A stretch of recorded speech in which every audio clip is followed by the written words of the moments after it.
Stu! Trying to hold on, eh? In a wind tunnel, no less.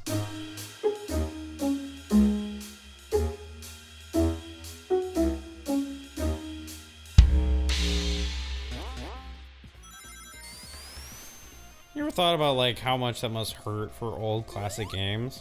Oh, where you get thrown through a wall? Yeah, and like your purpose is to break it with your skull. Like,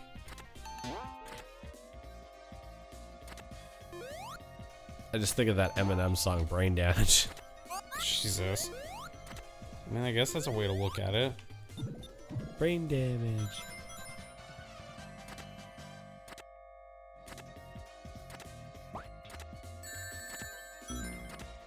God, I can never play this with people who had like 200 fucking rings.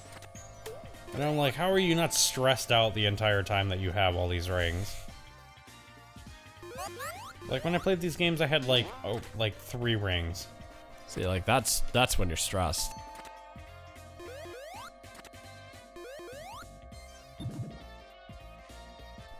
Like, did I ever tell you the time I was drunk at an airport?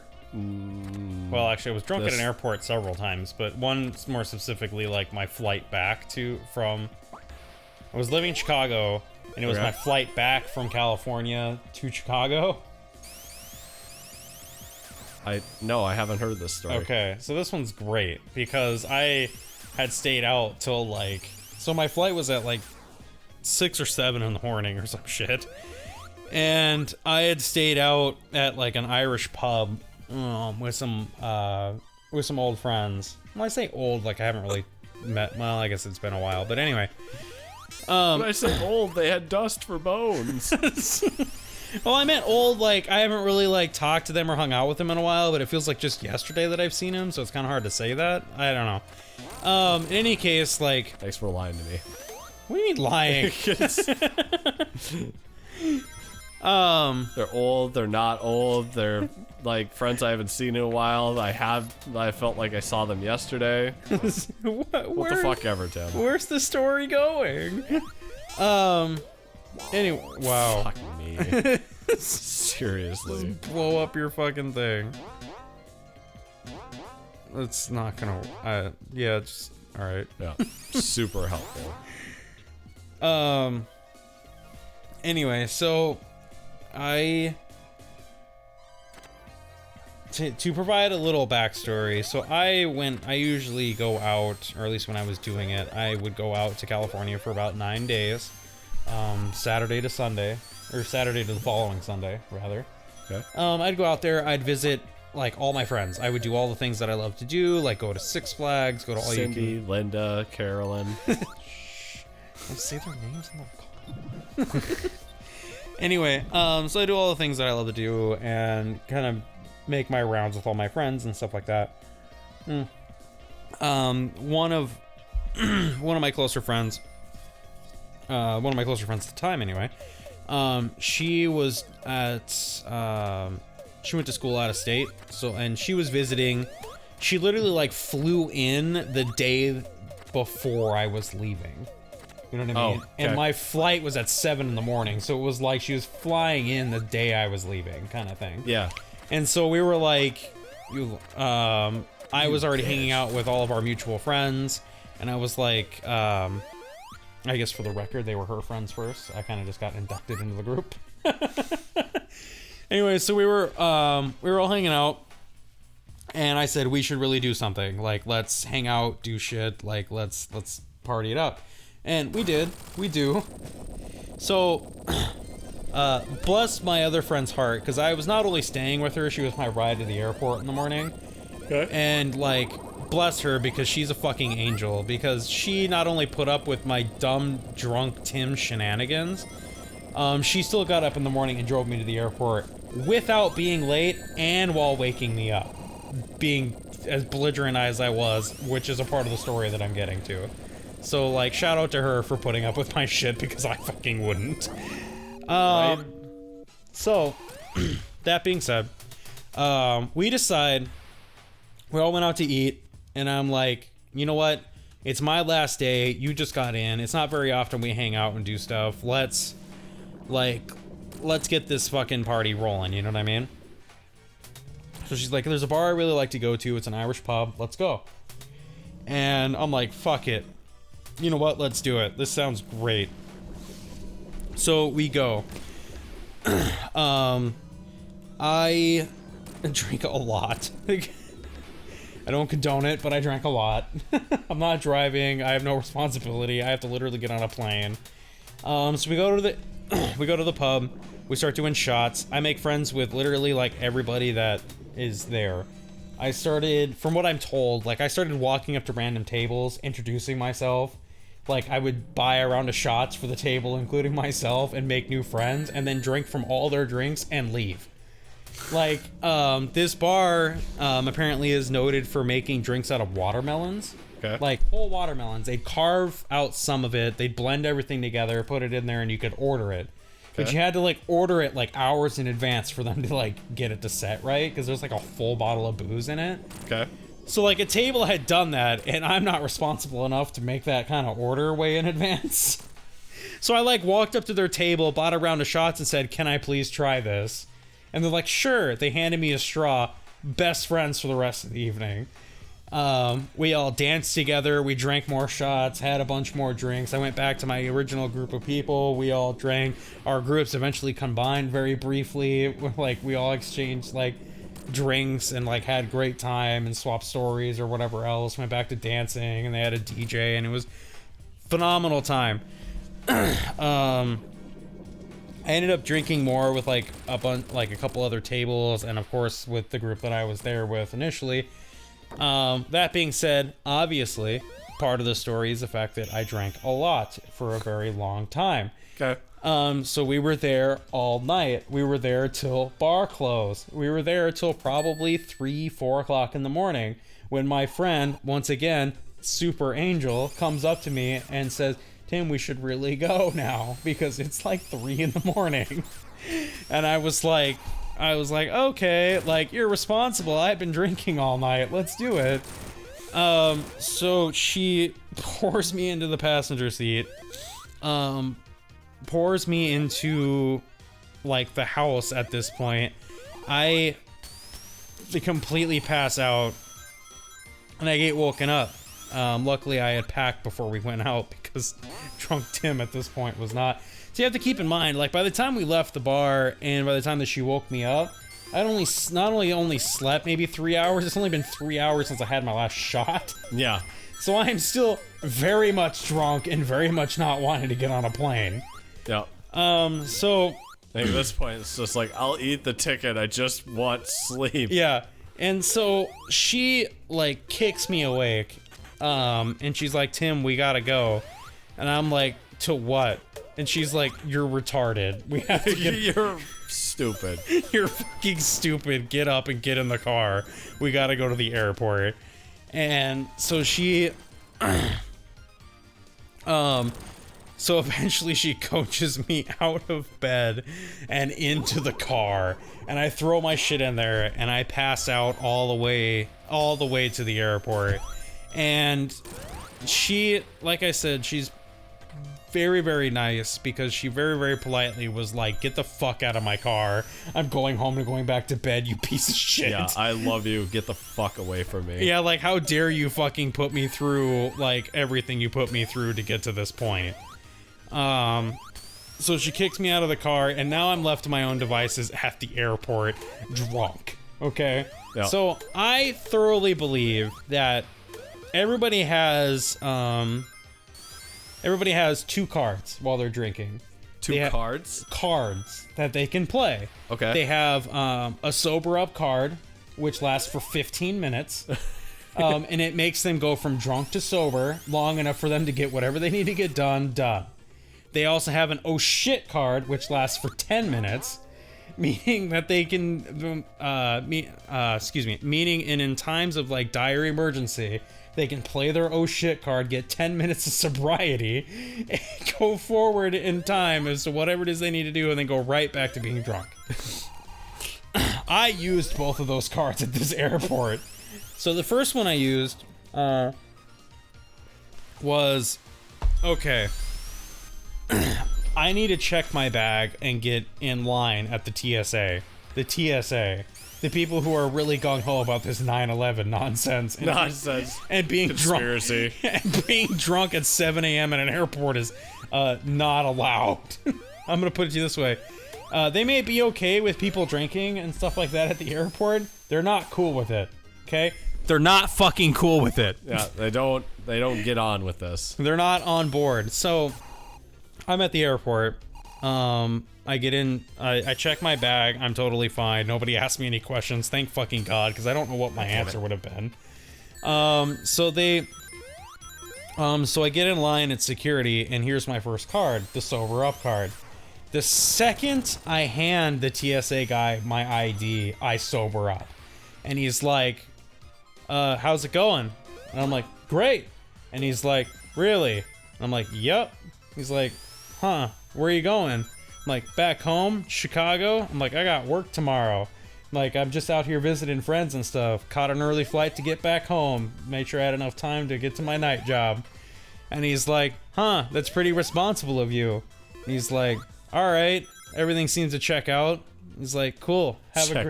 He's like, have a great flight. I'm like, okay. Keep in mind, that took 4 minutes. I have 11 left. So in this process, I get my shoes, my belt, everything on the carousel that needs to go through, my backpack and everything else you can imagine. I get that all to go through. I get to the part where they're doing the x-ray scanner and stuff. Everything's cool. Keep in mind, by the time I get there, it's been about 9 minutes. TikTok.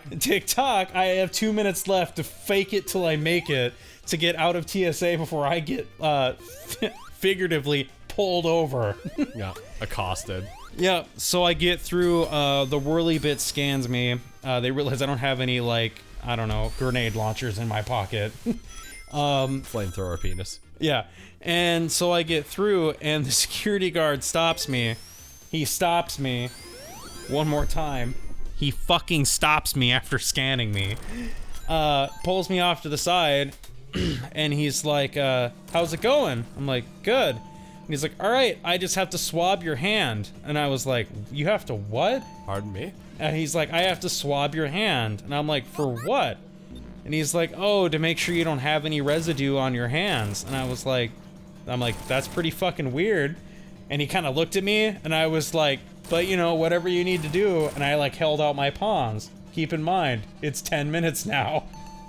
So he swabs my hands, and I'm waiting there for what feels like 15 eternities. And he's like, oh, you're clear to go. And I'm like, cool. TikTok. And I'm like, cool. I have to TikTok. Polyjuice potion's wearing off. Yeah, polyjuice potion's wearing off. I still have to make it to my gate. I don't know if you know this, LAX is big. Which is where I am. I remember. So he's like, cool. Have a great flight. Everything's cool. And I'm like, sweet. You have a great rest of your shift or whatever. And so like I grab my bag, my shoes. Shift life. Yeah, and keep in mind, 13 minutes, time to run. So, fast forward. I didn't make it. I got re-drunk.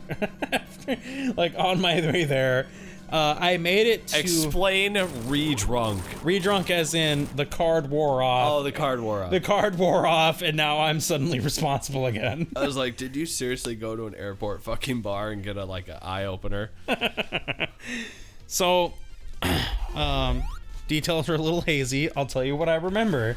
What I remember is I made it to my gate somehow. Don't remember how. And I fell asleep, like, at my gate. At it. Across, like, 5 benches. I am 6'4". Like, I took some space. I fell asleep using my backpack as a, pillow. Right. Excuse me. Use my backpack as a pillow. Typically at that point in time, I was flying, like economy plus or first class. Just to give you perspective of when I should have been on this plane.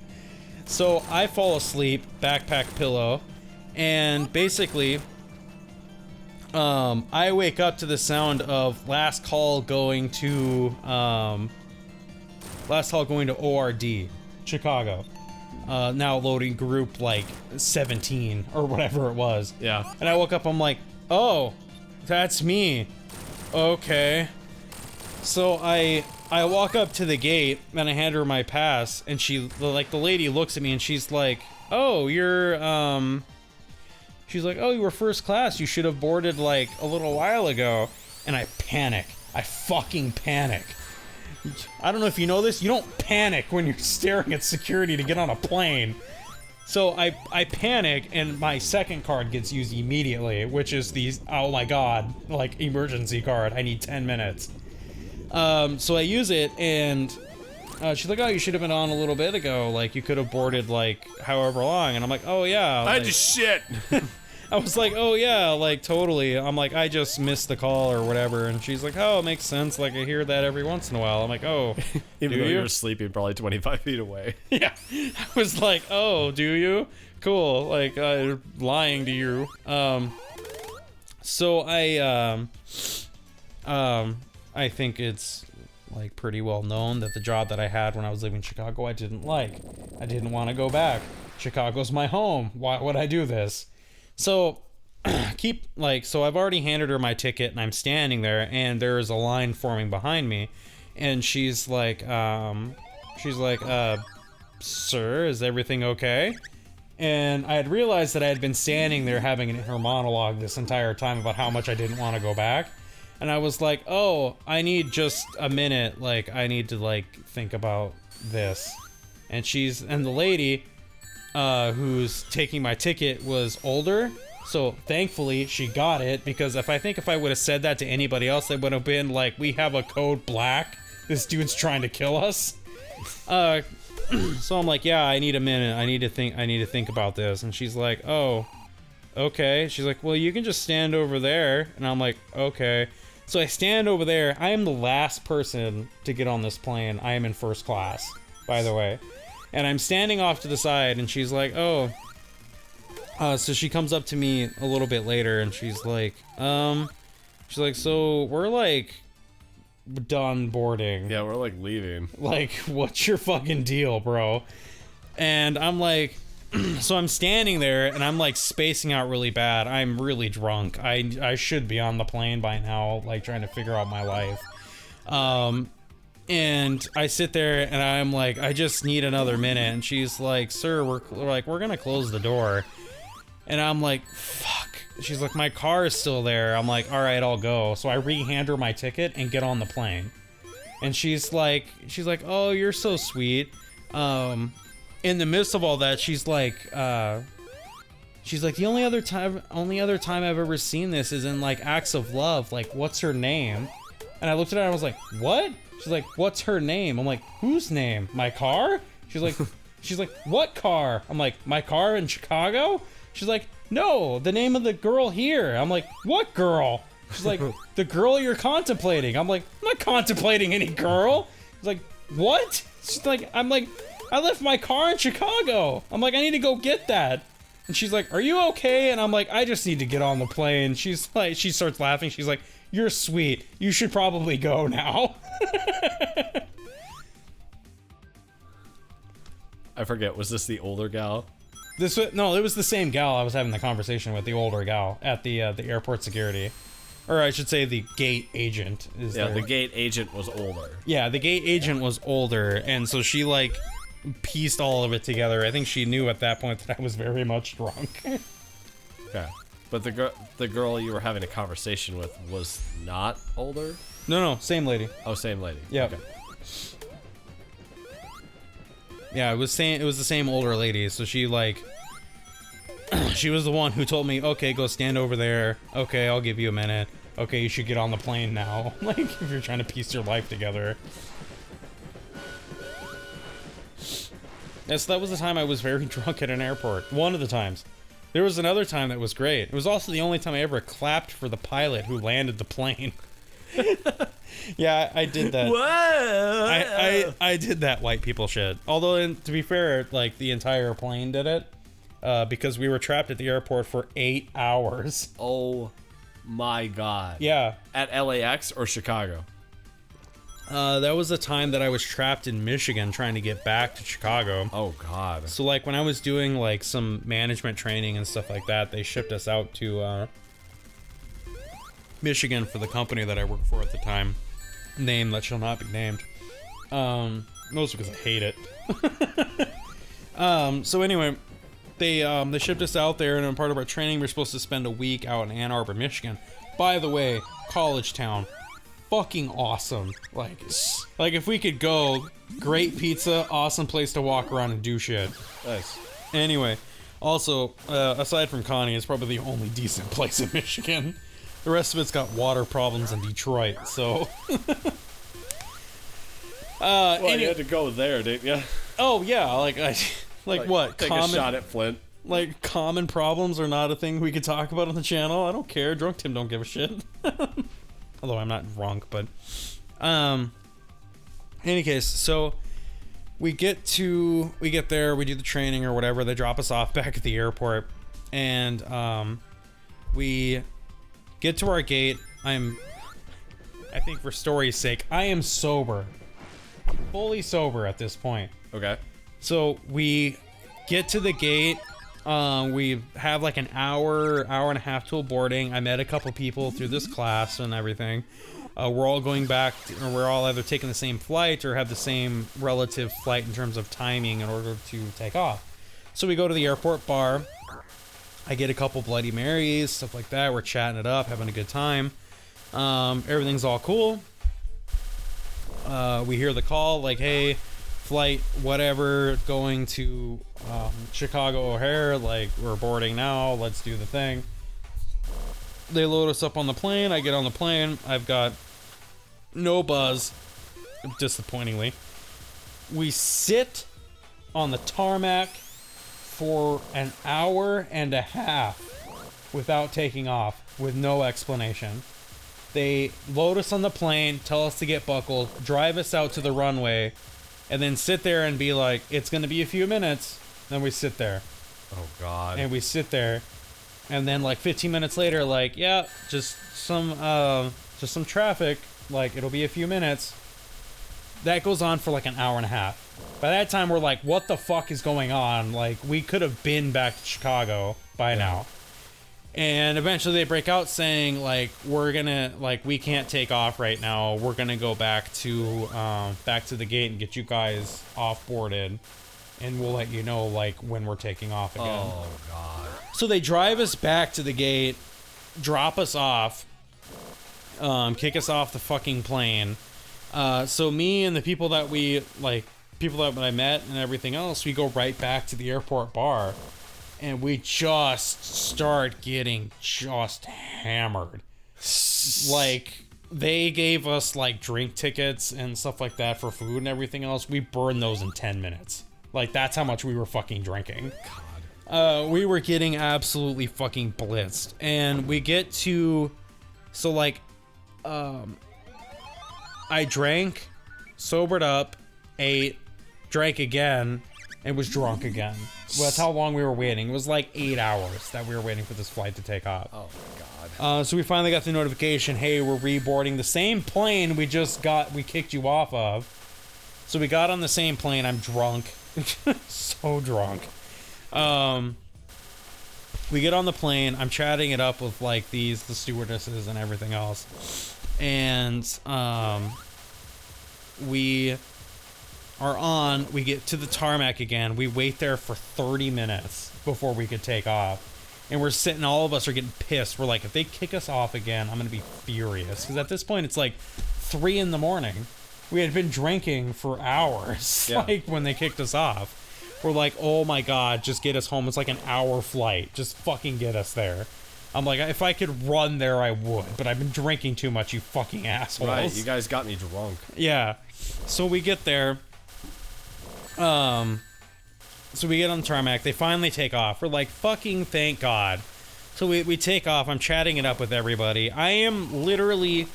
So drunk Tim at this point is trying to convince all of the what are they called? Flight attendants. Trying to convince all the flight attendants. Mutiny. No, I'm trying to convince all the flight attendants that they need to give me alcohol. I am the drunk one on the plane.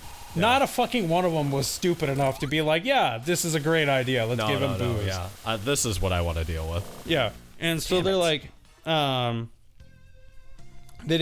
obviously didn't give me anything. Getting into the climax of the story, so we circled the Chicago airport 6 times before landing. What the fuck? It's winter. From what I understood, the runway was frozen. They had to figure it out. We just sat there doing this around it. And a flight that should have taken an hour was like 3 hours. God.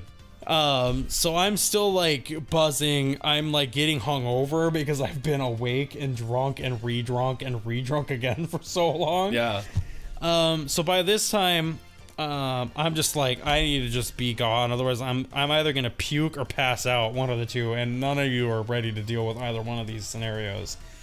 So they finally land the plane, and it was basically a standing ovation on the plane for the pilot to land it in Chicago, because we had been in the air for so long. We had been in the air for so long. We had been waiting for so long, and it was like winter for so long. Oh like, my god. We're like, we stood and we're just like, yes. Thank you. Fucking Christ. Jesus, you're my fucking hero at this point. Yep. And that was when, like, I hopped on a taxi and, like, drove home to my roommate's house that I was staying with at the time, going through this program. And, like, I think that was the same story that... Don't finish the story and walk away. Finish the story, then walk away. Sorry, I didn't realize there was So the last part of the story is I get off, I grab my bag and everything else, and my buddy that was at the same terminal that I was working at was like, a couple hours ago, he's like, my wife should be able to give you a ride home, like, don't worry about getting a taxi. Well, it's 4:30 in the morning or some shit, and he's just like, figure it out, like, my wife is definitely not, and I'm like, no problem, I get it. I got this. Yeah, like, don't worry about it, I fucking got this. So, I get a taxi to drive home. And I'm in the passenger seat, and I've already made it very clear I get car sick. Like, I do. This guy, it's snowing, does not know how to drive in it, and I'm like... And it's like 187 degrees in his fucking taxi. I'm like, nice. I didn't realize you could make lava in a taxi. You can. So we're driving in there. It's called Spanish heat. We get like 3/4 of the way back to like my buddy's apartment. And I'm like, you need to pull over. And he's just like, what?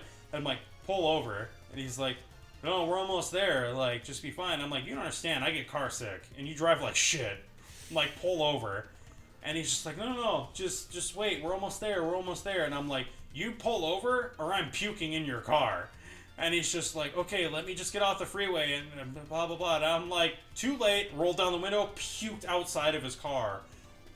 All down the side of it. All down the fucking side of it. And I hear the guy like, that's what you get for not listening. Yeah, and I hear the guy in the driver's seat just like, oh man, what are you doing? Oh my god, what's going on? And I remember sitting back there and looking at him being like, are you gonna pull over now? So the dude pulls over and I get out and I just start puking again, like in the snow. And we're talking like snow up to my fucking waist. I'm puking in it. So I get back in the car. He drops me off at my buddy's apartment. And I call my buddy from downstairs because, one, I can't find my key at this point to, like, get into the building. 2, I have 0 cash on me because I did not prepare for this moment at all.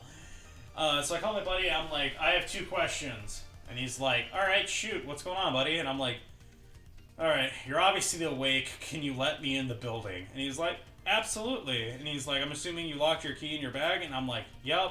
And I'm like, second question, how much cash do you have on you? And he's like $300? Why? And I'm like, bring all of it, and I need you to talk to this cab driver.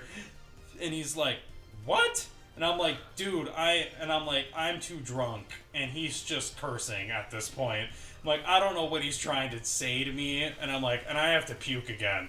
I hung up on him, and I walked over to the bushes and puked in his bushes out front of this apartment. My buddy comes downstairs, they said something, he handed him some cash and walked away. I found out the next morning, he's just like, I talked him down from the cab fare, because he said, like, you gave him warning about puking. He's like, but I paid him to, like, shut the fuck up, basically, and to wash off his car. And he's like, you owe me like $100. And I'm like, sweet. I immediately went to the bank. I'm like, here's $120. Like, thank you for your fucking trouble. And I immediately went back to bed. Nice. Like, I was, like, hungover and, like, ready to be done. God. Excellent story.